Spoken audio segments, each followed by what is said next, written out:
আপনি যখন কোনো একটা ভিডিও পোস্ট করা শুরু করলেন, তখন দেখলেন যে আপনার পোস্টের শেয়ারের পরিমাণ এত বেশি যে আপনার রিয়াকশন, আপনার ভিউজ তার থেকে অনেক কম। আপনার ভিডিও যখন পোস্ট করতেছেন, আপনি আপনার নিকট আত্মীয় স্বজন, বন্ধুবান্ধব যারা আপনার একই ওয়াইফাই ব্যবহার করতেছে, তাদের বলতেছেন আমার ভিডিও ছাড়া অন্য কোনো মানুষের ভিডিও তোমরা দেখবা না, সারাদিন আমার ভিডিওই দেখবা, আমার পোস্টেই কমেন্টস করবা। অথবা আপনি চেষ্টা করতেছেন যে ফলোয়ার বাড়ানোর জন্য অন্যের পোস্ট বা ভিডিওতে আপনি না দেখেই কমেন্টস করা শুরু করতেছেন।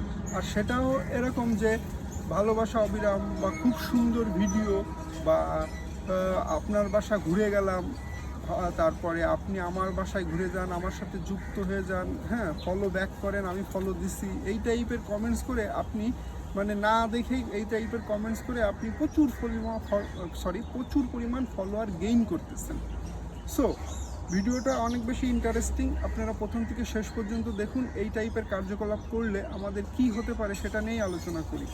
সো প্রথমে বলে রাখি যে আমরা যারা রিস্ক নিয়ে অনেক বেশি চিন্তিত, যখন আমরা ফেসবুকে প্রথম কাজ শুরু করি, তখন ফেসবুক আমাদের সর্বোচ্চ রিস্ক দেয়। আমরা হয়তো আপনাদের মনে আছে কি না যে আমরা প্রাথমিক স্টেজে যখন কোনো পোস্ট বা কোনো ভিডিও আপলোড করি, তখন কিন্তু আমরা প্রচুর পরিমাণ ভিউ পাই, হ্যাঁ প্রথম দিকে।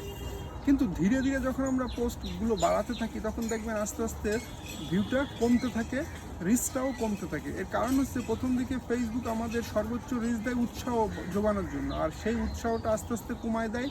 পরবর্তীতে ওই উৎসাহটা ব্যাক আনার জন্য আপনাকে প্রচুর পরিমাণ কষ্ট করতে হয়। কিন্তু আমরা এখানেই একটা বিশাল মিস্টেক করি। প্রথম দিকে যখন দেখি আমাদের প্রচুর পরিমাণ ভিউ আসছে, আমরা মনে করি যে এই ভিউটা আরও বৃদ্ধি পাবে যদি আমরা ভালো মতো ফলোয়ার গেইন করি বা আমার ভিডিওতে বা পোস্টে ভিউ আনতে পারি। আর সেই উদ্দেশ্যেই আমরা কাজ শুরু করি। আর কাজের মধ্যে অন্যতম একটা সমস্যায় আমরা লিপ্ত হই, আর সেটা হলো আমরা নিজের ভিডিওগুলো নিজেরাই বারবার দেখি যে ভিডিওটা কেমন হয়েছে, ভিডিওটা দেখলেই তো আমার ভিউ কাউন্টিং হচ্ছে। সো এটা আমরা করি। আবার আমরা একই ফ্যামিলিতে যেহেতু অনেকগুলো স্মার্টফোন থাকে আর ডিভাইস তো থাকবে, এটাই স্বাভাবিক। আর ওয়াইফাই যেহেতু থাকে, সো আমরা বলি যে আমার ভিডিওগুলো তোমরা বেশি বেশি করে দেখবা। সো আবার গ্রুপেও শেয়ার করবা, আবার নিজেই গ্রুপে আমরা শেয়ার করি প্রচুর পরিমাণ, বা অন্যকে বলে রাখি যে তোমরা গ্রুপে শেয়ার করবা। সো প্রতিনিয়ত একই ডিভাইস থেকে যদি কোনো গ্রুপে শেয়ার করা হয়, সেক্ষেত্রে কিন্তু আপনাকে স্প্যামার হিসাবে কাউন্ট করা হবে। অথবা আপনি নিজের ভিডিও নিজেই শেয়ার করতেছেন প্রচুর পরিমাণ গ্রুপে, সেটাও কিন্তু মানে প্রতিনিয়ত এটা করতেছেন, সেটাও কিন্তু আপনার রিস্কটা ডাউন করে দেওয়া হবে। আবার আপনি বলতেছেন যে নিজের যে আত্মীয় স্বজনদের তারা আমার ভিডিওগুলো দেখবা। সো একই ওয়াইফাই থেকে যখন আপনারা আপনার সেম ডিভাইস বা সেম মানে ওয়াইফাই থেকে যদি আপনার নিজের ভিডিও সকলেই দেখে, সেক্ষেত্রে জেনে রাখুন যে আপনার রিস্কটাও কমায় দেবে ফেসবুক ধরে নেবে যে আপনারা নিজেরাই এটা করতেছেন। আরেকটা বিষয় হচ্ছে, আপনি ফলোয়ার বাড়ানোর জন্য বড় ভাইয়ের কথা অনুযায়ী প্রত্যেকটা ভিডিওতে আপনি 5 জনকে কমেন্টস রিপ্লাই দিচ্ছেন, আরও 10 জনকে রিয়াকশন দিচ্ছেন, আবার ওই কমেন্ট সেকশনে নিজের পেজটা বা প্রোফাইলটা মেনশন করেও আসতেছেন। আপনার কাজ হলো ওই ভিডিওটা না দেখেই আপনি এই কাজগুলো করতেছেন।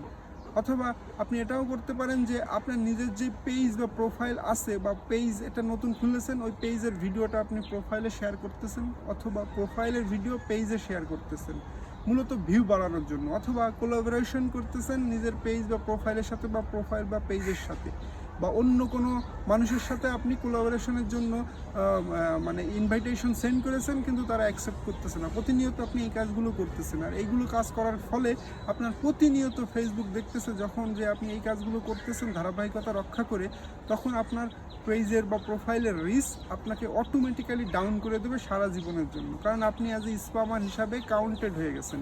আর আপনি যখন এই কাজগুলো করবেন, তখন আপনাকে পেজ বা প্রোফাইল যত ভালোই মানে কন্টেন্ট তৈরি করেন না কেন, আপনি ভিডিও যত ভালোই এডিট করে আনেন না কেন, আপনার পেজ বা প্রোফাইলের ভিউ তো হবেই না, বরং আপনি আরও বেশি হতাশ হয়ে যাবেন। সো এইগুলো কাজ না করে আপনি যদি অর্গানিক্যালি এগোতেন, সেক্ষেত্রে কিন্তু আপনার ভিউটা কিন্তু আগের মতো ফিরে আসতো, কিন্তু আপনি নিজেরটা নিজেই নষ্ট করতেছেন।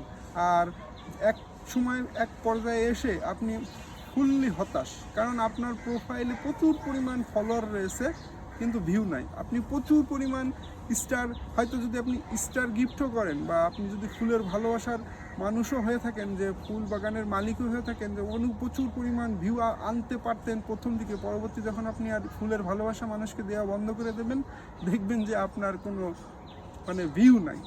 সো এই কার্যকলাপগুলো যখন আপনারা প্রতিনিয়তই করবেন, তখন দেখবেন যে একটি পর্যায়ে এসে আপনি হতাশ, আপনার রিচটা টোটালি ডাউন, ফেসবুক আপনাকে টোটালি রিচটা ডাউন করে দেবে, আর আপনি এখান থেকে ওঠা আপনার জন্য খুবই কষ্টকর হয়ে যাবে।